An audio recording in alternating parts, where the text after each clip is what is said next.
Bonjour à tous et bienvenue sur Veto Inside. Aujourd'hui, sujet sur la persistance du canal artériel. C'est un sujet qui vous parle et j'ai le plaisir d'accueillir justement le docteur Cécile Damoiseau, spécialiste en cardiologie au CHV Frégis, pour partager avec elle sur cette intervention. Bonjour Cécile. Bonjour Valérie. Bon, la persistance du canal artériel, Cécile, est-ce que c'est fréquent chez nos chiens et chez certaines races peut-être en particulier? Alors, ça fait partie des 3 cardiopathies congénitales les plus fréquentes chez le chien. Ça fait partie donc du top 3 qu'on rencontre. Et effectivement, on a des races chez qui ça reste la première cardiopathie congénitale. Alors, les races prédisposées, on en a beaucoup chez les chihuahuas qui sont très à la mode pour le moment, chez les bergers australiens, chez les bergers allemands, chez les beaucerons. Donc voilà, on a pas mal de races à la mode qui sont touchées, en sachant que ça touche majoritairement les femelles par rapport aux mâles. D'accord. Et tu as des signes d'alerte en particulier qu'il est bon que le vétérinaire indique aux propriétaires et qu'ils doivent l'amener à consulter rapidement en clinique? Alors déjà, le signe vraiment par le vétérinaire de la détection de la maladie, c'est ce fameux souffle qui est assez caractéristique. C'est un souffle très fort qui souvent va pouvoir se palper, tellement on a des turbulences importantes dans ce canal artériel. Et sinon, les signes associés, ça va être de la fatigabilité, ça peut être un retard de croissance chez les chiots atteints, ou ça peut être des difficultés respiratoires si la maladie est passée au stade de l'œdème pulmonaire. Alors le diagnostic, Cécile, bon bien sûr il y a les signes cliniques dont on vient de parler, mais j'imagine qu'il va passer évidemment par l'imagerie. Il va passer par l'imagerie, par l'échocardiographie, qui va permettre d'une part de visualiser cette persistance de canal artériel, de vérifier que le sang passe dans le vaisseau sanguin toujours du bon côté, c'est-à-dire du côté gauche du cœur vers le côté droit du cœur. Il va permettre de visualiser la morphologie précise du canal artériel et donc de décider de quel type de chirurgie vers laquelle on va plutôt s'orienter. Et puis surtout, il va aussi permettre cet examen d'évaluer les conséquences sur le cœur déjà de la maladie. Est-ce que le cœur est déjà trop gros et est-ce qu'on doit avoir besoin de mettre un traitement médical avant de passer vers une option chirurgicale? D'accord, parce qu'en fait il y a des pièges diagnostiques à l'imagerie quand on veut essayer de voir ce canal artériel, cette persistance du canal artériel. On peut parfois tomber dans le panneau de certains pièges au niveau de l'image ou pas? Alors c'est pas toujours facile de visualiser le canal artériel parce qu'on a affaire à des chiots qui bougent beaucoup, qui respirent très fort. Donc c'est vrai qu'on peut confondre ce canal artériel avec certaines pathologies. Par exemple, si on a une fenêtre, si on a un trou entre l'aorte et le tronc pulmonaire, on peut croire que ça mime un canal artériel. Et par contre, cette fenêtre aortopulmonaire, elle sera beaucoup plus difficile à opérer, voire pas possible à opérer par rapport à une persistance de canal artériel. Est-ce qu'il y a des stades où tu es amené à te dire c'est trop tard, je ne peux pas opérer? Alors, il n'y aura jamais de stade où on va dire c'est trop tard si on veut vraiment tout tenter pour l'animal. Par contre, c'est sûr que quand la maladie est très évoluée avec un cœur qui est très gros, on sait que malheureusement, la taille du cœur ne va pas pouvoir redevenir probablement à la normale après l'intervention chirurgicale, comme c'est le cas quand la maladie est débutante ou en début d'évolution.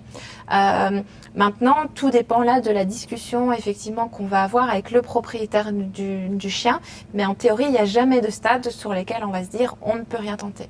Il y a un âge moyen auquel tu te rends compte que cette persistance du canal artériel, elle est vraiment très diagnostiquée chez les races à risque. Est-ce que c'est chez des chiots très jeunes ou des chiots un petit peu plus avancés dans leur croissance?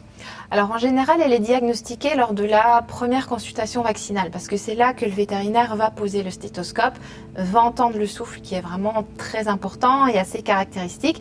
Donc c'est souvent à ce moment-là de la maladie qu'elle est mise en évidence. Maintenant, on a des chiens adultes qui ont une persistance de canal artériel qui est plutôt assez petite. C'est pour ça qu'ils peuvent survivre avec cette persistance de canal artériel. Donc elle peut être diagnostiquée à tout âge quand même. D'accord.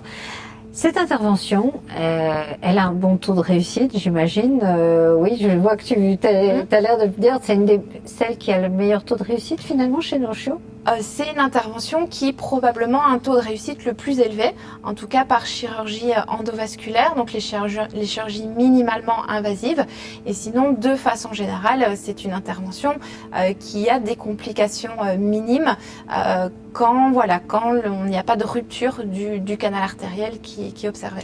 Alors je vois que tu as apporté un peu de matériel justement pour nous montrer comment se passe l'intervention. Si tu pouvais nous expliquer les grandes étapes, hein, s'il te plaît, de cette intervention par voie mini-invasive justement.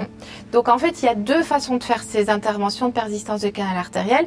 Le but, c'est de fermer le vaisseau sanguin qui est persistant. Donc on peut fermer ce vaisseau sanguin en ouvrant les côtes et en passant donc par l'extérieur du cœur. Et donc on va mettre un fil de suture ou une petite agrafe sur le canal artériel. Donc ça, c'est la chirurgie classique qui sont un petit peu plus invasives. Et puis maintenant, on a le développement, tout ce qui est chirurgie minimalement invasive, endovasculaire, où en fait on va passer par un vaisseau sanguin totalement et on va remonter du matériel jusqu'au cœur, jusqu'au canal artériel.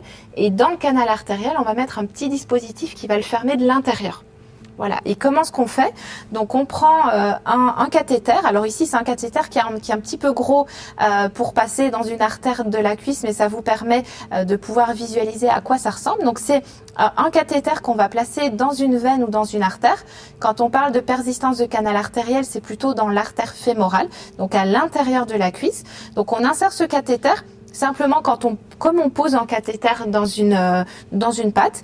Et dans ce cathéter, on va rentrer différents guides et ces guides, on va les rentrer progressivement jusqu'au cœur.